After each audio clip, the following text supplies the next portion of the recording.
With lesson 3, we get to start piecing more things together in the big picture of similarity.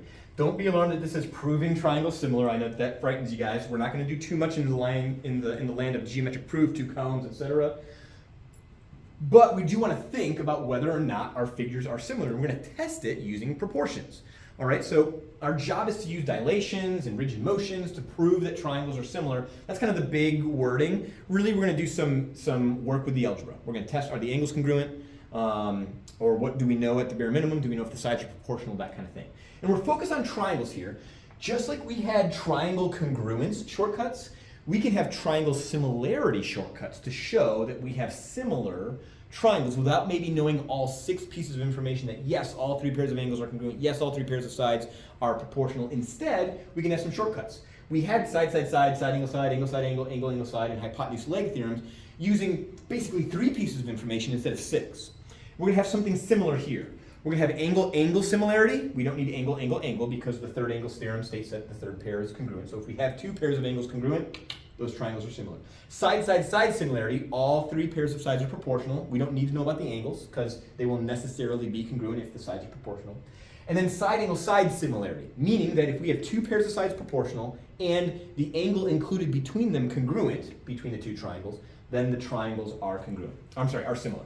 So here are the formal write-ups, and I'd like for you to write those down and say, given this, we know that. If this is true, then the similarity statement there, triangle ABC is similar to triangle DEF. Notice how these are not congruent, they're just similar. All right, this is angle, angle similarity.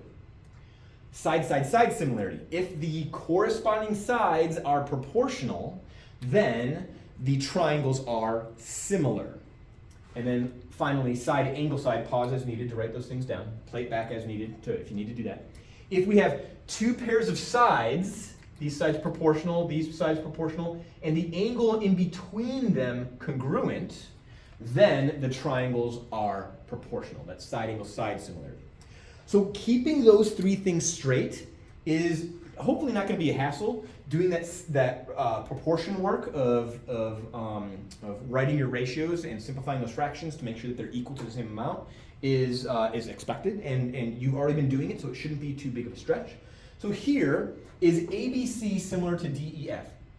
So ABC, DEF. What we have to test here, I don't know any of the angles, so I'm going to use side, side, side.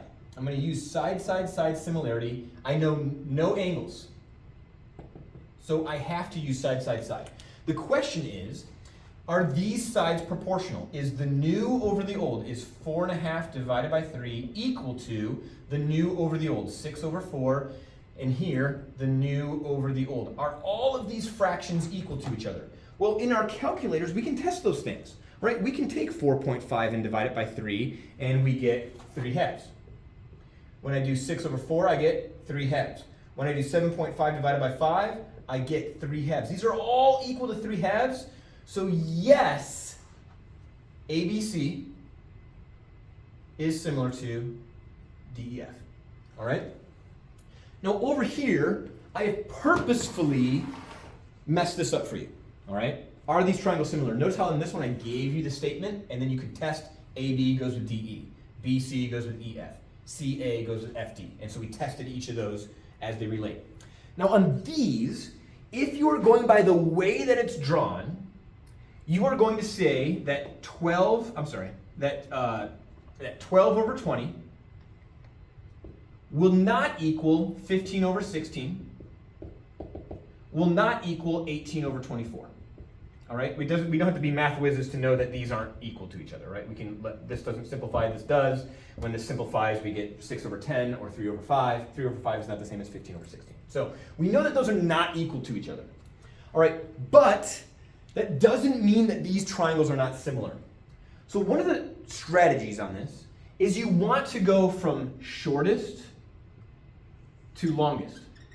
But you have to do the same thing on the other triangle, from shortest to longest, right? Because the longest one isn't going to go with the shortest side, and the middle sized one isn't going to go with the shortest side, but the shortest side is going to go with the shortest side.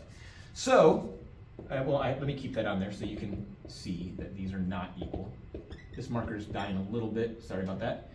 So let's also test short to long, 12, 15, and 18. Do those go with 16, 20, and 24? Are these equal to each other?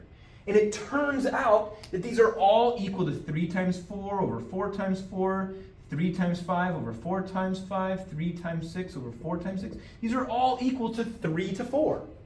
So, triangle ABC is similar, ABC, is similar to FED.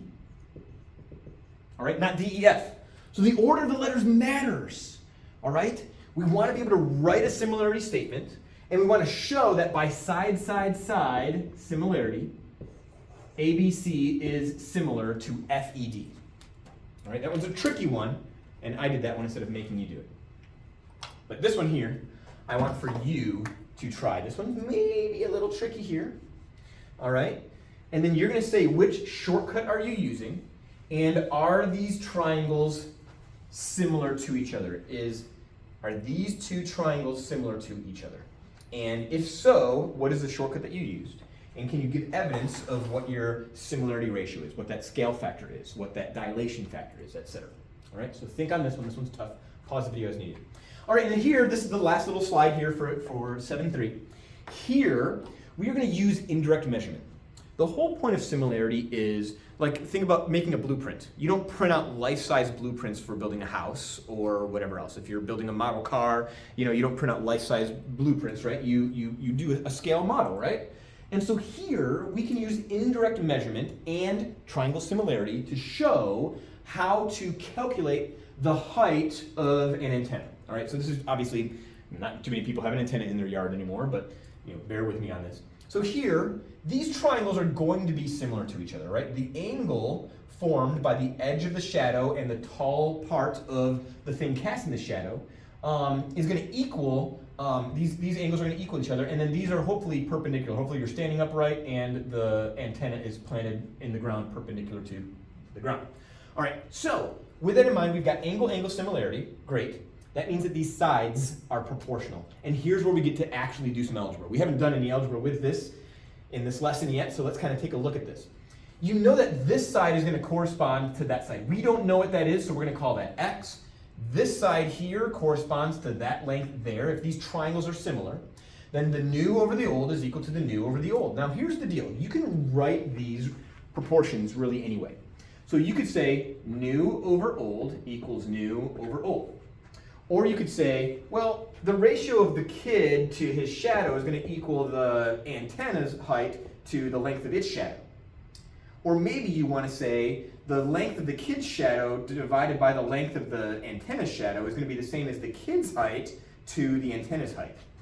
Regardless of which way you write, and there's one more way that we could write these, with respect to these, all right, we don't want to be overwhelmed by the fact that there's a variable in the numerator versus a denominator or whatever.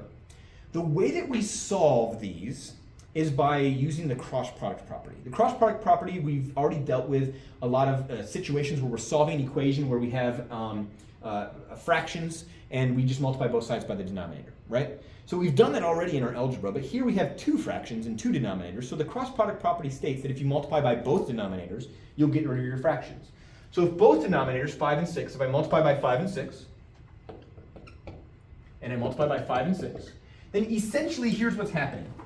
I'm canceling out this with that denominator, and I'm canceling out this with the denominator 6, all right? So it looks like, I know that cancel is the wrong word there, but because this gives us 5 over 5, which is equal to 1. All right, what it looks like is that we just multiplied 6 by 40 and 5 by x, all right? And that's not entirely true. That's what it looks like. That's a shortcut. That's what your algebra and pre-algebra teachers and maybe middle school math teachers showed you. But here, we're multiplying both sides by both denominators. We're just doing it at once. All right, and so when we do it at once, it's similar to just multiplying both sides. Let me erase these. It's similar to multiplying both sides, and so we just have 6 times 40 equals x times 5. All right? Now, there's maybe other ways and shorter ways that you can do that. But the goal there is that you can create your proportion and then you can do your Algebra 1 to solve that proportion. We'll finish that up and we'll do all 3 versions, actually all 4 versions of those equations, of those proportions in class. If you want to do that to get ahead of the curve, I would encourage you to do so. Hopefully, you will use dilation and rigid motions to prove that triangles are similar.